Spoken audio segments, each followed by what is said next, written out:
is Jamie Lusk, and I'm here to talk to you today about why I think Abraham Lincoln was our best president. Abraham Lincoln was our 16th president in 1860. Do you have a favorite president?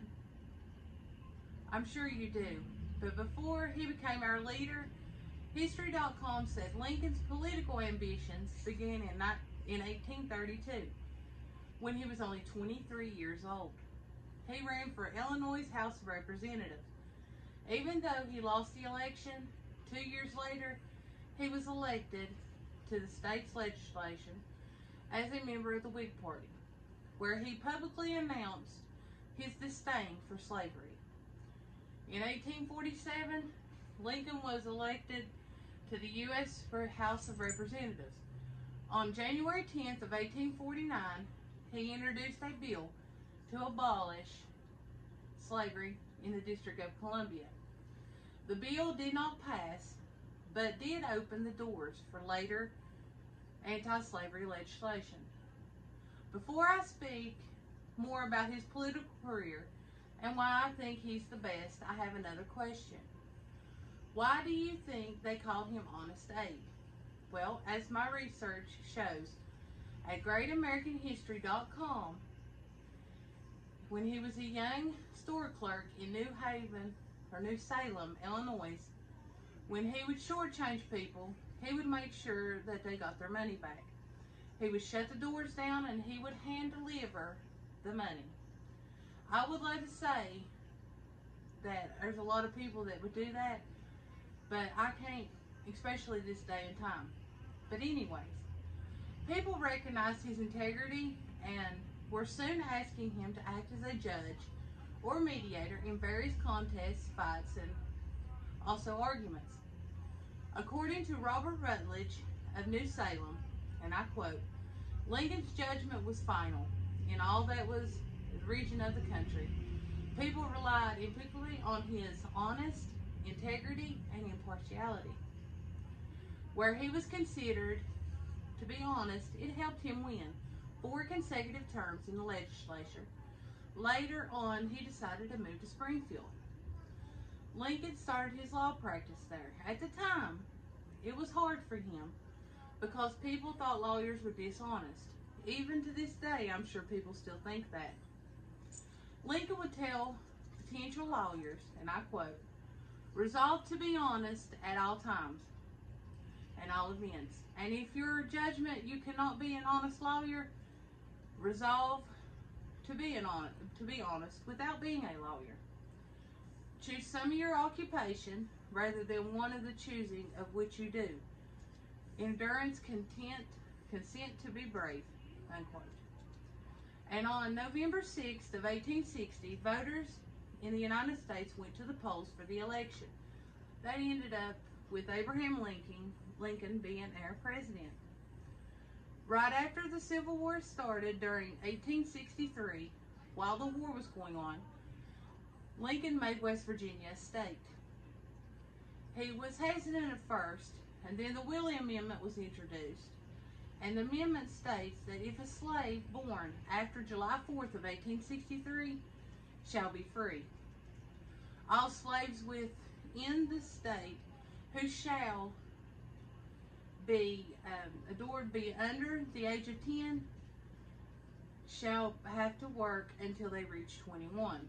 Also, slaves over 21, over 10 and to 21 will be free when they turn 25. No slave shall be permitted to come to the state for permanent residence therein. Lincoln was the people, he was told by someone that if he didn't make this a state, that they wouldn't be happy if he didn't sign it, and they was afraid of a rebellion, and that he wouldn't be able to get votes next term. So he signed, making us the 35th state. Lincoln also freed about 20,000 slaves because of the Emancipation Proclamation. And I'm sure you've heard his famous speech that we've all heard around the world. It says that starts with 4 7 years ago, our fathers brought forth the continent a new nation, conceived in liberty and dedicated to the proposition that all men are created equal. He gave this famous speech during the Gettysburg Address. November 19, 1863, he was in Gettysburg and dedicated a national military cemetery to the Union soldiers who had fallen at the Battle of Gettysburg 4 months earlier. The address was also to inspire people to continue to fight. There were 40,000 men that died during that battle.